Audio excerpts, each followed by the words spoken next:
Mafia तो योगी जी हैं, तो कहाँ देखा दे देंगे भैया। जब वो सत्ता में रहते तो कुछ दंगा नहीं होता, जैसे सत्ता झाटे तो दंगा शुरू, वही तो दंगा कराते हैं। मंदिर के नाम पर कोई वोट नहीं देगा। पूरे बसपाई इस वक्त शिक्षा और रोजगार के अवसर पर बिल्कुल वोट देंगे, मंदिर के नाम पर बिल्कुल नहीं वोट देंगे। 15 लाख की बात करके हम सोचे 15 लाख 151 में तिलक मिलेगा, वो भी योगी मोदी ले लिए, नहीं दिए। हमें पहले शिक्षा चाहिए, रोजगार चाहिए। हम जब शिक्षित हो जाएंगे हम इनके जैसे को गाड़ी में हाथ डाल करके रोजगार छीन लेंगे। हम जमीन पर रह रहे हैं, अब हमारा बहुजन समाज पार्टी का विकास देखेंगे तो जमीनों पे विकास मिलेगा। योगी मोदी मीडिया वाले और ये बीजेपी वाले, ये सपा वालों का प्रचार और काम सिर्फ न्यूज में दिखता है, टीवी में दिखता है, अखबार में दिखता है, जमीन में कोई काम नहीं दिखता है।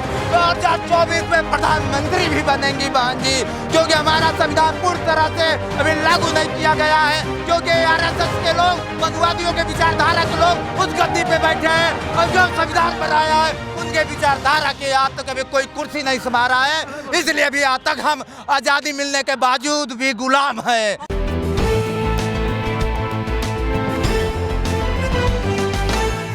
सरकार के पैरेलल माफिया मंत्रालय चल रहा है, कोई समझ नहीं पाता। योगी जी पे आप कह रहे हैं? हम जो बता रहा हूँ, सरकार के पैरेलल माफिया मंत्रालय चल रहा है, मंत्रालय अंडरस्टूड है, ये लंबी कहानी है। बताइए यही बनाते बिगड़ते सरकार। थोड़ा समझाइए सही, कैसे मतलब कैसे? मैं क्या कर रहा हूँ, मतलब कि जनता त्रस्त है। किससे त्रस्त है? सरकार से। सरकार के पैरेलल जो माफिया वो चलाते हैं। लेकिन योगी जी तो कह रहे हैं कि हमने माफिया को खदेड़ा है, माफिया को जेल भेज दिया है। वो तो कुल करके आए हैं, सब करके आए हैं। अच्छा। सब पता सबको है, मोदी क्या करके आए हैं, ये क्या करके आए हैं शासन में, इसलिए इनकी बात चल रही है। अच्छा, बस। पर है नहीं ऐसा? नहीं, वो सिर्फ कागजों में है, रियल में कुछ नहीं है। मीडिया दिखाए चाहे ना दिखाए, जीतेगी बीएसपी न अब की बार। अच्छा, हाँ, ये बात तो पड़ा है। कैसे कहेंगे? योगी जी कह रहे हैं कि भैया हमने माफिया को खदेड़ दिया है। अब योगी जी उदय माफिया है तो सबसे बड़े माफिया तो योगी जी हैं, तो कहाँ देखा दे देंगे भैया। जब वो सत्ता में रहते तो कुछ दंगा नहीं होता, जैसे सत्ता झाटे तो दंगा शुरू, वही तो दंगा कराते हैं। दूसरा कोई है नहीं। आत्मा वो फांसी दिया गया क्या है, मतलब 38 लोगों का राज क्या है कि परसों फांसी रख देंगे, सब चाल है। तो थोड़ा समझाइए ना, कैसे मतलब चाल है, कैसे इससे निजात पाया जाए? आप सब जानते हैं, मैं इंडिकेट कर रहा हम हूँ। आपसे जानना चाहते हैं, आप बताइए। समाज भी जानना चाहता है ना। चुनाव के दरमियान में ये 38 लोगों का मतलब फांसी पर चढ़ाना क्या मतलब है? वो उस वर्ग के पब्लिक को अपनी तरफ मोल्ड करना है। तो आज का जो माहौल है यहाँ, आज इस रैली का, मायावती की रैली, क्या लगता है आज के माहौल, इस माहौल को देखकर जनता में बौखलाहट है, खलबली मची हुई है। जल्दी आओ, जल्दी आओ। सब लोग एकजुट होना चाहिए। एकजुट हो गए, अब एकजुट सरकार बनने जा रही है। एकजुट हो जाए, उसके बाद में तभी से तो हमारी सरकार आएगी। और एकजुट नहीं होंगे तो सरकार नहीं आएगी। कैसे एकजुट होंगे, उसका फार्मूला बताओ। फार्मूला यही है कि सब भाई भाई का चारा होना चाहिए। तो कैसे होगा भाई भाई का चारा? आप जानते हैं कुछ? बताइए। भविष्य बड़ा खतरनाक आने वाला है। अच्छा। हाँ, अगर बसपा नहीं आई तो खतरनाक पोजीशन हो जाएगा। अच्छा, सब चेक, सब तो दंगा होगा। सही बात है। जितना बेरोजगार बीजेपी सरकार में है उतना आज तक किसी सरकार में नहीं हुआ। तो हम लोग, आप कहाँ जा रहे हैं? आप तो थोड़ा बात अरे करेंगे। सारे ये आप देखिए, बताइए सर। मैं सुनिए, कुल मिला करके जितने लोग शोषित परेशान हैं, दलित होकर बैकवर्ड परेशान हैं, ये मजबूर हैं। आज जो मजबूत हैं वो हाँक रहे हैं, खूब डिंग मार रहे हैं, झूठ बोल रहे हैं। मजबूत कुछ नहीं है। हम लोग की तो सोच जो है तो होना चाहिए। योगी जी को रोकने के लिए अखिलेश यादव कह रहे हैं कि हम ही पर्याप्त हैं। अब हमको वहाँ सब वो तो सब कहेंगे, लेकिन आप क्या बताइए, आप जरा सोचिए, आप ही साथ दीजिए। रोकने के लिए पर्याप्त है, लोगों को रोकने के लिए पर्याप्त है। आप एक को बोल रहे हैं कि पर्याप्त है। हम सारे बसपाई, सारे सर्व समाज के लोग सबको रोकोगे सारे। आपसे अपने नेता रुके? क्या? बिल्कुल रुके। क्या बोले आप? आपके नेता तो रुके नहीं आपसे। तो हमारे कौन नेता? हमारी नेता बहन कुमारी मायावती है।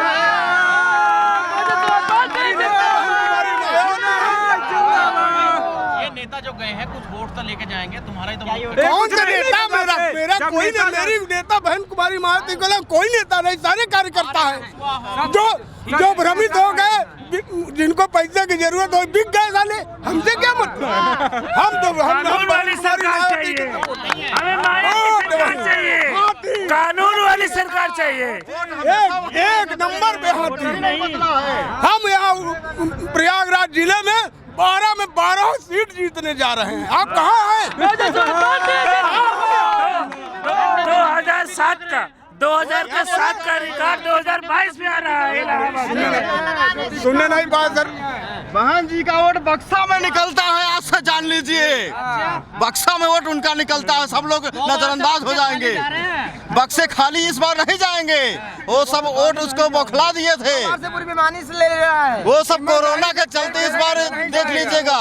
सभी का वोट इस बार बसपा का ही खाते में जाएगा और बसपा की 100 में 100 सीटें जो उस बार 1 से 1000, 2000, 5000 नीचे वोट नीचे था, वही 5000 वोटों से विजित होंगे। 102 सीट उनका सबसे आगे निकलेगी, इतना जान लीजिए।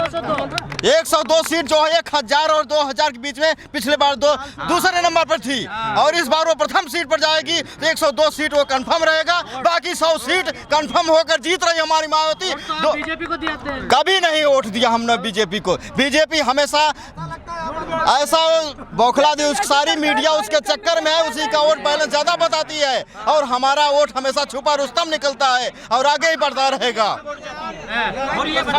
बिल्कुल, मंदिर के नाम पर कोई वोट नहीं देगा।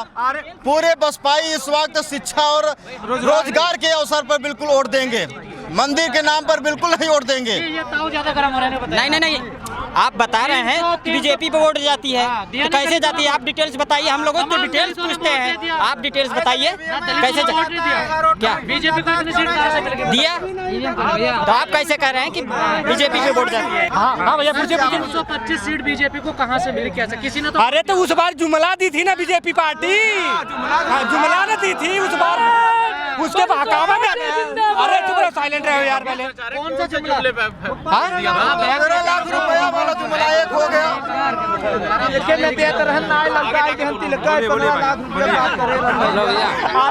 15 लाख की बात करके हम सोचे 15 लाख 151 में तिलक मिलेगा, वो भी योगी मोदी ले लिए, नहीं दिए। कैसे मतलब दोषी मानते हैं उनको आप अपनी शादी का?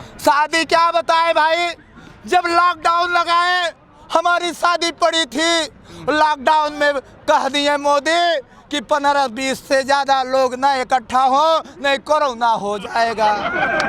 कोरोना आया, हमारी पत्नी मुंह से दूर चली गई कि आपको हो सकता है कोरोना हुआ हो। 25 साल से दूर थे हम, 25 साल दूर थे। अब मुलाकात जिंदाबाद। अब हम 25 साल दूर थे, आज हमारे पिताजी आपके यहाँ हाथ मांगने आए हैं, हो सकता है उसके पहले आपको कोरोना हुआ हो। हम आपसे शादी नहीं कर सकते। हम diploma, polytechnic, engineer, civil engineer, LLB, LLM करके हम क्या करें, बेरोजगार हो गए। लक तहसील भैया, यह योग बीजेपी सरकार नहीं है कि जो हम सरकार बना दे। इसलिए की सरकार आएगी तो हमारा उत्तर प्रदेश पूरा हो जाएगा।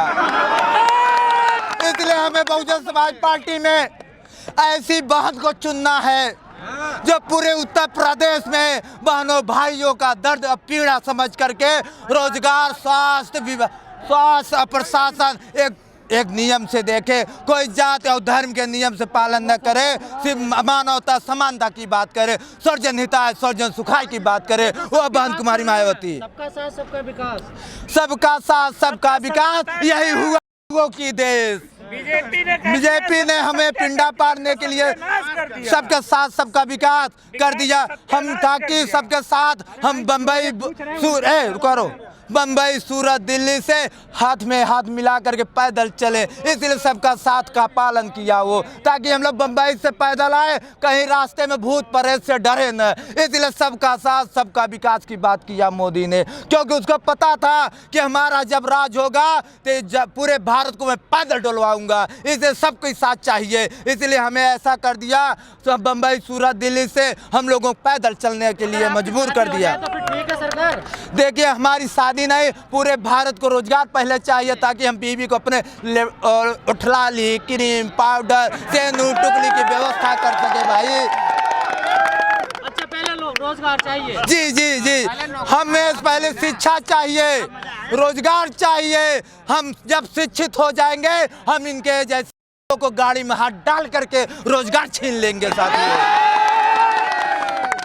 पढ़ना जरूरी है जी हम क्योंकि बाबा साहब ने कहे थे शिक्षा वो शेरनी का दूध है, जो ही पिएगा वही दहाड़ेगा, जो पिएगा वही दहाड़ेगा। पहले हम शिक्षित हो, संघर्ष करें, तब सब संगठित। हम लोग बाबा साहब का अनुयायी हैं, मानव साहब के वंशज हैं, हम लोग शहर हैं। कहा जा रहा है डिग्री बढ़ रही है, ले लो डिग्रियां तो ये योगी और सपा के सरकार में बढ़ती है, बहन जी की सरकार नहीं बढ़ता। बहन जी सरकार में अनपढ़ से लेकर के पढ़े लिखे लोगों को रोजगार बढ़ता है। सरकार में डिग्री बढ़ती है जी, सपा और बीजेपी सिर्फ डिग्री बांटता है पकौड़े बेचने के लिए, और बहन जी ने रोजगार बांटने का काम करती है। से पढ़ के आए हैं भैया ऑस्ट्रेलिया पढ़ के आए हैं, हम सब यहाँ नमक रोटी खा करके मेहनत कर करके पढ़े लिखे हैं, मेहनत करके तो ऑस्ट्रेलिया में गए हैं, तो यहाँ का दर्द क्या समझेंगे। लायक थे इसलिए पढ़ने, वो ऑस्ट्रेलिया में पढ़ने लायक बनाए गए थे हमारे माननीय कांसीर हम द्वारा, तब पढ़ने गए थे। लेकिन यहाँ हम जमीन पर रह रहे हैं। अब हमारा बहुजन समाज पार्टी का विकास देखेंगे तो जमीनों पे विकास मिलेगा। ये योगी मोदी मीडिया वाले और ये बीजेपी वाले, ये सपा वालों का प्रचार और काम सिर्फ न्यूज में दिखता है, टीवी में दिखता है, अखबार में दिखता है, जमीन में कोई काम नहीं दिखता है।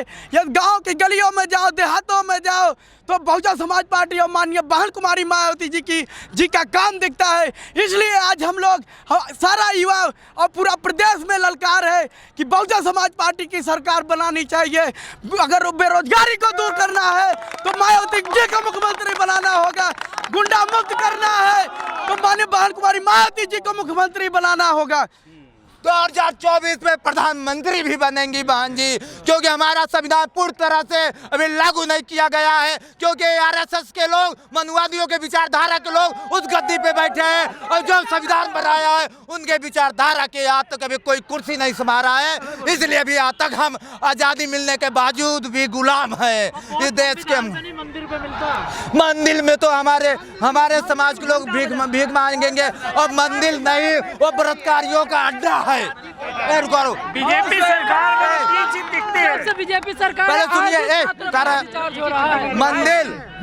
मंदिर नहीं, वो बलात्कारियों का अड्डा है, क्योंकि 90% बलात्कार होता है तो मंदिरों में होता है। हमारे बाबू आसाराम जैसे लोग ये रेपिस्ट है, तो हमें मंदिर नहीं चाहिए, हमें डिग्री कॉलेज चाहिए, मेडिकल कॉलेज चाहिए, स्वास्थ्य चाहिए।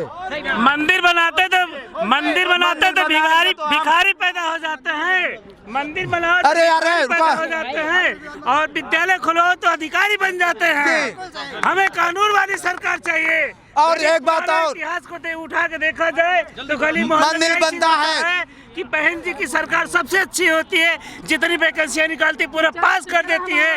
ये तीनों सरकार गद्दार 4 साल से अंबेडकर जी का फोटो लगाना चालू कर दिए हैं, ये पहले कभी नहीं लगाती थी। ये मनुवादियों के सरकार, ये बीजेपी के सरकार, आरएसएस विचारधारियों के सरकार, ये हमारे समाज के यहाँ जा करके खिचड़ी बनवा करके हमारे समाज में बैठ करके खाने का काम करते हैं, गुमराह करते हैं। जैसे हमारे इतिहास में गवाह है, हमारा इतिहास गवाह है कि बहन बेटियों के यहाँ पानी नहीं पिया जाता, वही हाल इनका है। हमारे यहाँ पानी नहीं पीते, क्योंकि वो आप समझ सकते हैं कि पानी सिर्फ बहन बेटियों के यहाँ नहीं पिया जाता और दलितों के यहाँ नहीं पिया जाता साथियों। तो इससे सिद्ध हो सकता है कि हमारा उनसे क्या संबंध है साथियों। जय भीम।